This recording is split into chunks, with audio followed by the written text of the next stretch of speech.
CPIMನ ರಾಜ್ಯ ಕಾರ್ಯದರ್ಶಿ ಮಂಡಳಿ ಸದಸ್ಯ. ಈ 3 ದಿನಗಳು ತುಮಕೂರು ಜಿಲ್ಲೆಯಲ್ಲಿ ನಮ್ಮ ಪಕ್ಷದ ರಾಜ್ಯ ಸಮ್ಮೇಳನ ನಡೀತಾ ಇದೆ. ದೇಶಾದ್ಯಂತ ಭಾರಿ ತೀವ್ರವಾಗಿ ಜಾರಿಯಾಗ್ತಿರುವಂತಹ ನವ ಉದಾರೀಕರಣ ನೀತಿಗಳೇನಿದೆ, ಇದು ಸಂಪೂರ್ಣವಾಗಿ ಬಂಡವಾಳದ ಪರ ಮತ್ತು ವಿದೇಶಿ ಸ್ವದೇಶಿ ಕಾರ್ಪೊರೇಟ್ ಕಂಪನಿಗಳ ಪರವಾಗಿರುವಂತಹ ನೀತಿಗಳಾಗಿದೆ. ರಾಜ್ಯದಲ್ಲಿ ಕಾಂಗ್ರೆಸ್ ಸರ್ಕಾರ ಆಡಳಿತಕ್ಕೆ ಬಂದ ಮೇಲೆ ಈ ಕಾರ್ಪೊರೇಟ್ ಪರ ಆರ್ಥಿಕ ನೀತಿಗಳೇನಿದೆ, ಅದರಲ್ಲಿ ಭಾರಿ ಮುಖ್ಯವಾಗಿ ಉದಾರೀಕರಣ, ಖಾಸಗೀಕರಣ ಅನ್ನುವಂತಹ ಈ ನೀತಿಗಳೇನಿದೆ, ಇದರ ವಿರುದ್ಧ ಜನಪರ ಪರ್ಯಾಯ ನೀತಿಗಳನ್ನು ಜಾರಿಗೆ ತರಬೇಕಾಗಿದೆ. ಆದರೆ ರಾಜ್ಯ ಸರ್ಕಾರ ಕೇಂದ್ರ ಸರ್ಕಾರದ ಆರ್ಥಿಕ ನೀತಿಗಳನ್ನೇ ಮುಂದುವರಿಸ್ತಾ ಇರೋದನ್ನು ಕೂಡ ನಾವು ಗಮನಿಸ್ತಾ ಇದ್ದೀವಿ. ಹಾಗಾಗಿ ಈ ಸಮ್ಮೇಳನದಲ್ಲಿ ನಾವು ತೀವ್ರವಾಗಿ ತೀರ್ಮಾನ ಮಾಡಿರುವಂಥದ್ದು, ಅದು ಯಾವುದೇ ಪಕ್ಷ ಇರಲಿ, ಜನ ವಿರೋಧಿಯಾದಂತಹ ಬಡವರ ಸಂಖ್ಯೆಯನ್ನು ಹೆಚ್ಚು ಮಾಡುವಂತಹ, ಭಾರಿ ಮುಖ್ಯವಾಗಿ ಎಕ್ಸ್ಕ್ಲೂಸಿವ್ ಎಕನಾಮಿ ಅಂತ ಹೇಳ್ತಾರೆ, ಬಹುಸಂಖ್ಯೆಯ ಜನರನ್ನು ಆರ್ಥಿಕ ಚಟುವಟಿಕೆಗಳಿಂದ ದೂರಗೊಳಿಸುವಂತಹ, ಕೆಲವೇ ಜನ ಶ್ರೀಮಂತರಾಗುವಂತಹ ನೀತಿಗಳೇನಿದೆ, ಇದರ ವಿರುದ್ಧ ಸಮಗ್ರವಾದಂತಹ ಮತ್ತು ತೀವ್ರವಾದಂತಹ ಹೋರಾಟಗಳನ್ನು ರೂಪಿಸುವಂತಹ ಚರ್ಚೆಗಳನ್ನು ಮಾಡ್ತಿದ್ದೀವಿ. ಇಡೀ ರಾಜ್ಯದಲ್ಲಿ ಅಭಿವೃದ್ಧಿ ಒಂದೊಂದು ಜಿಲ್ಲೆಯಲ್ಲೂ ಕೂಡ ಏರುಪೇರಾಗ್ತಾ ಇದೆ. ಒಂದು ಸಮಗ್ರವಾದಂತಹ ಅಭಿವೃದ್ಧಿಯನ್ನು ರಾಜ್ಯದಲ್ಲಿ ಕಾಣಲಿಕ್ಕಾಗ್ತಾ ಇಲ್ಲ. ರಾಜ್ಯದಲ್ಲಿ ಆಡಳಿತಕ್ಕೆ ಬರುವಂತಹ ಸರ್ಕಾರಗಳು ಇಡೀ ಕರ್ನಾಟಕ ರಾಜ್ಯದ ಸಮಗ್ರ ಅಭಿವೃದ್ಧಿಗಿರುವಂತಹ ಜನಪರ ನೀತಿಗಳನ್ನು ಜಾರಿ ಮಾಡ್ತಾ ಇಲ್ಲ. ಈ ಪ್ರಾದೇಶಿಕ ತಾರತಮ್ಯಗಳೇನಿದೆ ಅದನ್ನು ಸರಿಪಡಿಸಬೇಕು. ಫಲವತ್ತಾದಂತಹ ರೈತರ ಭೂಮಿಯನ್ನು ಕಿತ್ತು ಶ್ರೀಮಂತ ಕಾರ್ಪೊರೇಟ್ ಕಂಪನಿಗಳಿಗೆ ಕೊಡೋಕ್ಕೆ ಬದಲಾಗಿ ಕರ್ನಾಟಕ ರಾಜ್ಯದಲ್ಲಿ ಬೇಕಾದಷ್ಟು ಪ್ರತಿ ಜಿಲ್ಲೆಯಲ್ಲೂ ಬಂಜರು ಭೂಮಿ ಇದೆ, ಅದು ಯಾರಿಗೂ ಪ್ರಯೋಜನ ಇಲ್ಲದೆ ಇದೆ. ಅದನ್ನು ಅಭಿವೃದ್ಧಿಪಡಿಸಿದ್ರೆ ಎಲ್ಲ ಜಿಲ್ಲೆಗಳಲ್ಲೂ ಕೂಡ ಇನ್ಫ್ರಾಸ್ಟ್ರಕ್ಚರ್ ಡೆವಲಪ್ ಆಗುತ್ತೆ, ಉದ್ಯೋಗ ಡೆವಲಪ್ ಆಗುತ್ತೆ, ಕರ್ನಾಟಕದೊಳಗೆ ಆಂತರಿಕ ವಲಸೆಯನ್ನು ತಡೀಲಿಕ್ಕಾಗುತ್ತೆ. ಹಾಗಾಗಿ ಕರ್ನಾಟಕದ ಎಲ್ಲ ಜಿಲ್ಲೆಗಳಲ್ಲೂ ಅಭಿವೃದ್ಧಿಯನ್ನು ಕಾಣಲಿಕ್ಕೆ ಸಾಧ್ಯ ಆಗ್ತದೆ. ಬ್ಯಾಂಗ್ಳೂರು ಕೇಂದ್ರಿತವಾದಂತಹ ಅಭಿವೃದ್ಧಿ ಏನಿದೆ ಅದು ಕರ್ನಾಟಕಕ್ಕೆ ಒಳ್ಳೆಯದಲ್ಲ. ಕರ್ನಾಟಕದಲ್ಲಿ ಪ್ರಾದೇಶಿಕ ಅಸಮಾನತೆ ಹೆಚ್ಚಾದಷ್ಟು ಸಾಮಾಜಿಕ ಗೊಂದಲ ತೀವ್ರ ಆಗ್ತದೆ.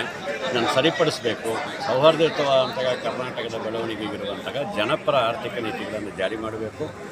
ಭೂ ಸ್ವಾಧೀನ ಕಾಯ್ದೆಗಳಲ್ಲಿ ಬದಲಾವಣೆಯನ್ನು ತರಬೇಕು.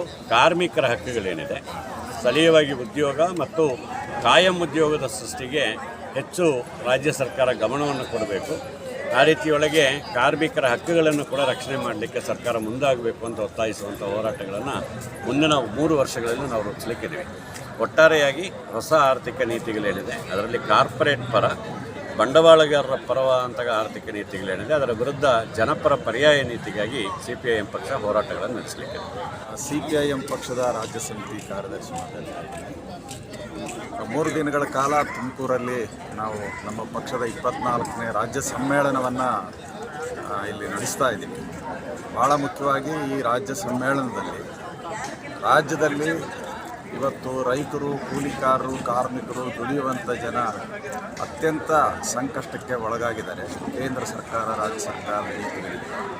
ಹೀಗಾಗಿ ಆ ಜನರನ್ನು ಅವರಿಂದ ಬಿಡುಗಡೆ ಮಾಡಿ ಅವರಿಗೆ ನ್ಯಾಯ ಕೊಡಿಸೋದಕ್ಕೋಸ್ಕರ ಕರ್ನಾಟಕದಲ್ಲಿ ಎಡ ಮತ್ತು ಪ್ರಜಾಸತ್ತಾತ್ಮಕ ಒಂದು ಶಕ್ತಿಗಳ ರಾಜಕೀಯವನ್ನು ಬಲಪಡಿಸುವಂಥ ಉದ್ದೇಶದಿಂದ ಇವತ್ತು ಇಲ್ಲಿ ನಾವು ಚರ್ಚೆ ಮಾಡ್ತಾ ಇದ್ದೀವಿ. ಇದು ಭಾಳ ಮುಖ್ಯವಾದಂಥ ಪ್ರಶ್ನೆ. ಎರಡನೇದು, ಜನಸಾಮಾನ್ಯರು ಇವತ್ತು ಜಾತಿವಾದ, ಕೋಮುವಾದದ ಆಚೆ ನಿಂತು ಇವತ್ತು ತಮ್ಮ ಪ್ರಶ್ನೆಗಳಿಗೋಸ್ಕರ, ಭಾಳ ಮುಖ್ಯವಾಗಿ ಭೂಮಿ ಪ್ರಶ್ನೆ, ಕೂಲಿ ಪ್ರಶ್ನೆ, ಕನಿಷ್ಠ ವೇತನದ ಪ್ರಶ್ನೆ, ಗುತ್ತಿಗೆ ಪದ್ಧತಿ ರದ್ದತಿಯ ವಿರುದ್ಧ, ಹಾಗೆಯೇ ಕೋಮುವಾದದ ವಿರುದ್ಧ ಸೌಹಾರ್ದತೆಯ ಪ್ರಶ್ನೆಗಳನ್ನು ನಾವು ಚರ್ಚೆ ಮಾಡ್ತಾ ಇದ್ದೀವಿ.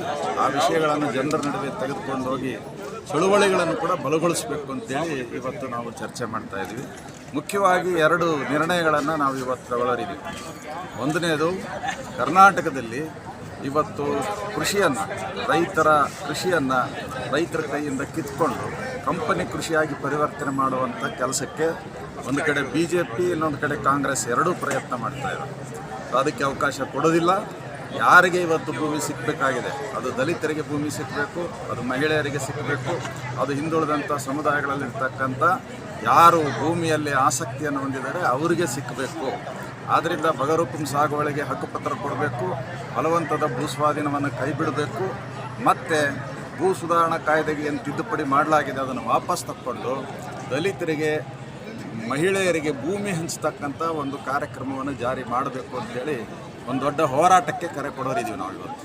ಇದು ಒಂದು. ಎರಡನೇದು, ಹೈದರಾಬಾದ್ ಕರ್ನಾಟಕದಲ್ಲಿ RSS ಇವತ್ತು ಅಲ್ಲಿ ಏನು ಶರಣ ಸಂಸ್ಕೃತಿ ಇದೆ ಅಥವಾ ಅಲ್ಲಿಯ ಒಂದು ಲಿಂಗಾಯತ ಧರ್ಮ ಏನಿದೆ ಅದನ್ನು ಇವತ್ತು ವೈದಿಕೀಕರಣ ಮಾಡುವಂಥ ಒಂದು ಪ್ರಯತ್ನವನ್ನು ಮಾಡ್ತಾ ಇದೆ. ಆ ಭಾಗದಲ್ಲಿ RSS ಮತ್ತು ಕೋಮುವಾದವನ್ನು ಹರಡೋದಕ್ಕೆ ಬೇಕಾದಂಥ ಕ್ರಮವನ್ನು ಅವರು ಗಂಭೀರವಾಗಿ ತೆಗೆದುಕೊಳ್ತಾ ಇದ್ದಾರೆ. ಅದರ ವಿರುದ್ಧ ಕೂಡ ಒಂದು ಗಂಭೀರವಾದಂಥ ಹೋರಾಟವನ್ನು ನಡೆಸೋದಕ್ಕೆ ಬೇಕಾದಂಥ ಕಾರ್ಯತಂತ್ರವನ್ನು ಕೂಡ ನಾವು ಈ ಸಮ್ಮೇಳನದಲ್ಲಿ ಚರ್ಚೆ ಮಾಡಲಿಕ್ಕೆ ಇದ್ದೀವಿ. ಇದರ ಜೊತೆಗೆ ಮುಂದಿನ 3 ವರ್ಷಗಳಲ್ಲಿ ಕಮ್ಯುನಿಸ್ಟ್ ಪಕ್ಷವನ್ನು ಯಾವ ರೀತಿಯಲ್ಲಿ ಬೆಳೆಸಬೇಕು ಅನ್ನುವಂಥ ನಿರ್ಣಯವನ್ನು ನಾವು ಮಾಡ್ತೀವಿ. ಅದಕ್ಕೋಸ್ಕರ ನಾವು ಹೊಸ ಕಮಿಟಿಯನ್ನು, ನಮ್ಮ ರಾಜ್ಯ ಸಮಿತಿಯನ್ನು ಕೂಡ ನಾಳೆ ದಿನ ನಾವು ಆಯ್ಕೆ ಮಾಡಲಿಕ್ಕೆ